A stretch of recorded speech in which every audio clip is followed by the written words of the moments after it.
Hindi po ako nakapag-aral. Hindi ka nakapag-aral na ikaw ay magaling pala sa negosyo. So, if somebody is really good in business, she must have a very good educational background, hindi po ba? Wala kang school na pinag-aralan o doon ka nag-aral sa China, hindi sa Manila? Kick-out student po ako. Ayun lang ako nakakita, Mr. Chair, ng isang babaeng 24 years old na walang pinag-aralan, drop out, na nakakasagot ng kanyang klaseng sagot sa hearing na ito. Mr. Chair. So hindi ka nag-high school, elementary lang na natapos mo. Elementary lang. Opo. Ay, Mr. Chair, genius to. Elementary lang ang natapos niya, pero pinapaikot mo si Congressman Fernandez. Pa, hindi, ng ano? License to operate po. For what? Anong i-operate? Yung tag po dito, yung... Pogo! Come on, tell me. Pogo! Operation ng Pogo. Kung hindi ka kasama sa Lucky South, bakit ikaw ang nagbabayad ng utang ng Lucky South sa PAGCOR, Mr. Chair? Mr. Chair, authorized representative lamang po ako. Huwag kang mag-isinungaling dito. Yes po, Mr. Kahit Chair. genius kasi- ka, hindi mo kayang paikutin. Sabi mo, ikaw ay pinanganak sa San Juan, hindi po ba? Yes po. Doon ka lumaki sa San Juan. Sa Binondo po. Hindi, ang San Juan magkaiba sa Binondo. Pinanganak po ako sa San Juan. Pero doon ka na lumaki sa Binondo. Tama po. Saan ka nag-aral? Hindi po ako nakapag-aral. Hindi ka nakapag-aral? Nag-aral po, pero hindi po nakapagtapos. Hanggang high school, nakatapos ka ba ng high school? Pwedeng hindi ko na po muna sagutin. Anyway, hindi ka rin nakadating ng college. Okay, wag mo na sagutin yon. Tinatanong ko lang yon dahil ako ay namamangha dito sa mga reports na ikaw ay magaling pala sa negosyo. So, if somebody is really good in business, she must have a very good educational background, hindi po ba? Kasi may mga lumabas sa mga artikulo na ikaw ay magaling sa negosyo. In fact, meron kang milk tea shop sa San Juan. Hindi po. Hindi walang katotohanan to. Sa Angeles, Pampanga, meron kang binuksan na isang aesthetic center. Opo. Kailan mo ito binuksan?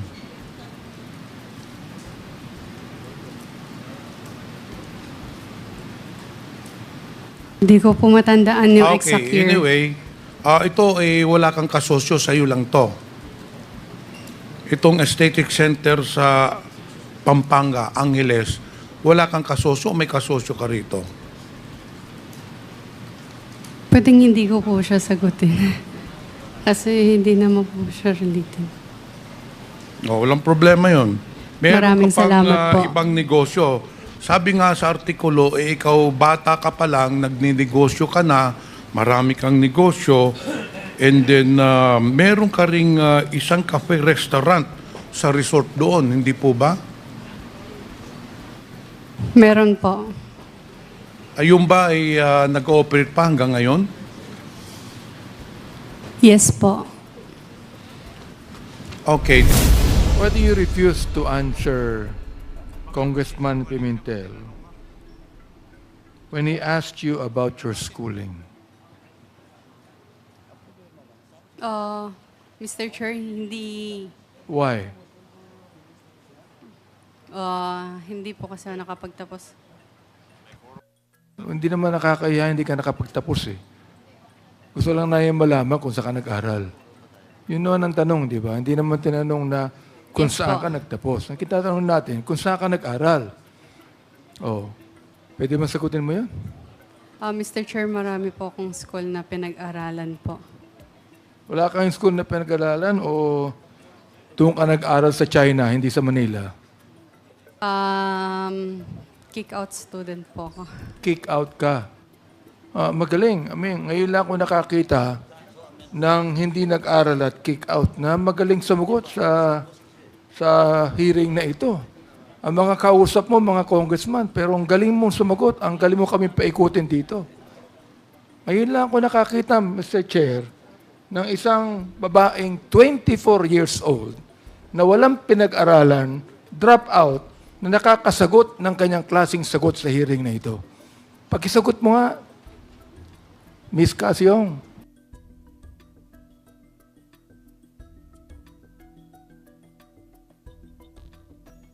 Hindi mo kaya ang sagutin?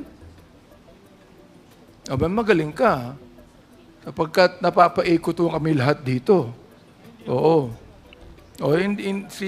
Siguro mamaya si Congressman Romy ako magtatanong sa iyo. Pero ito, sabihin ko kaya na pa ako nakikinig Mr. Chair at nakikita ko na marunong ka may alam ka, edukado ka. And you tell me now, you are refusing to answer the question of Congressman Pimentel on where you studied. Hindi naman namin tinatanong kung anong antas ng pinag-aralan mo Oo. Ang tinatanong, hindi ka ba nag-aral ng elementary? Let me ask you. Nag-aral ka ba ng elementary? Hindi. Opo. Ayun. Sumagot ka din. High school, nag-aral ka? Mr. Chair. Hindi po, Mr. Chair. So, hindi ka nag-high school, elementary lang natapos mo? Elementary lang? Opo. Ay, Mr. Chair, genius to. Genius. Elementary lang ang natapos niya, pero pinapaikot mo si Congressman Dan Fernandez. Elementary nga lang Pinapaikot si Congressman Dan Fernandez. Napapaniwala pa ni Congressman. Hindi, we're trying to be lenient, Mr. Chairman, if I may.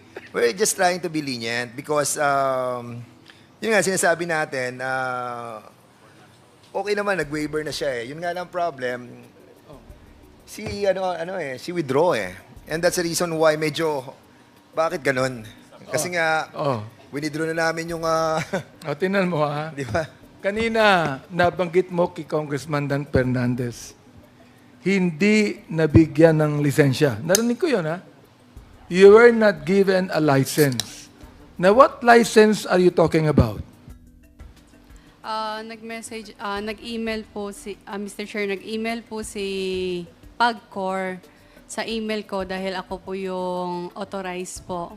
Kaya sa akin po nag-email. Ang sabi po ni PAGCOR po is hindi po sila magbibigay ng lisensya. Sa hindi PAGCOR. siya mag-renew.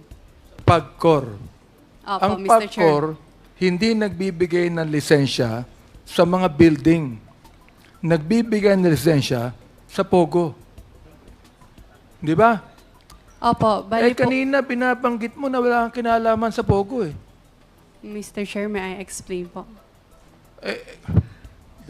Kahit mag-explain ka, tatanggi mo na naman na involved ka sa POGO di ba?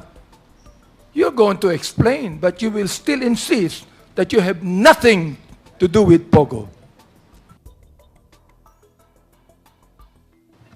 Answer me. Magaling ka, genius ka, di ba? Sagutin mo ako. You have nothing to do with POGO, but you applied for a license in PAGCOR, and you will refuse a license. What kind of license? PAGCOR is not giving a license for apartments or buildings. They are giving licenses for POGO. What are you applying for? Yes po, Mr. Chair. What are you applying for? Nag-apply po kami for renewal po ng license po. Nang ano? PAGCOR po. Nang ano nga? PAGCOR po. Hindi, nang ano? License to operate po. For what? Anong i-operate? Yung tag po dito, yung... POGO. Come on, tell me. POGO. Operation ng POGO. Tell us here. Because look, we are preventing that Congressman Karap will again make a motion for contempt and consign you to Mandaluyong Correctional Institution. Now, you answer me now, what kind of license did you trying to get from PAGCOR? Mr. Chair, license to operate po ng PAGCOR. Ano? Ano Ng to business operate po. ng PAGCOR? Hindi pwedeng to operate ng PAGCOR. You applied for a license from PAGCOR to operate what? To operate POGO po. Yun. Ibig sabihin, involved ka sa POGO. Hindi ka pwedeng mag-apply ng license sa PAGCOR na hindi mo alam na POGO yan. Oh my goodness. Oh, nagpunta ka sa PAGCOR. Sinama mo pa si Atty. Harry Roque. Si Atty. Harry Roque naman, sapagkat alam mo may influence sa PAGCOR yan, nagpasama ka sa kanya at nagbayad ka pa ng dollar sa PAGCOR. According to Chairman Altenco. Am I right? Back charges. Nagbayad ka.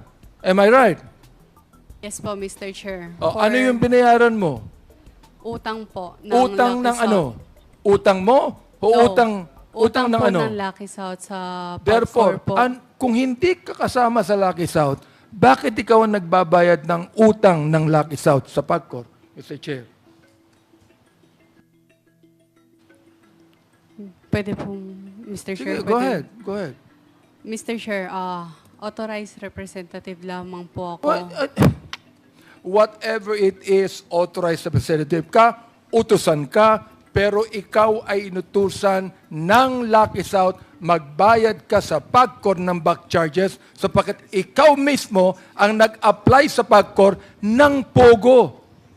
Yes or no? Hindi po, Mr. Chair, hindi po ako mismo yung nag-apply sa POGO. Renewal lang nung pumunta Hindi po ba kami.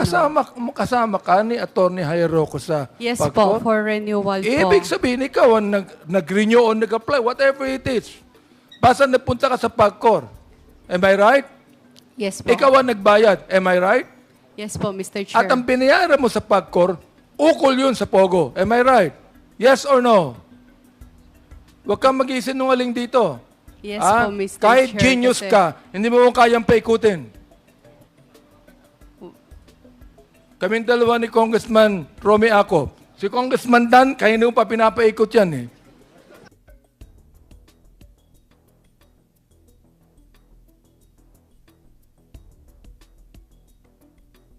Mr. Chair. Mr. Chairman. Congressman Abante. Alam mo, Mr. Chairman, this is not a laughing Yes, matter. yes, Congressman Dan.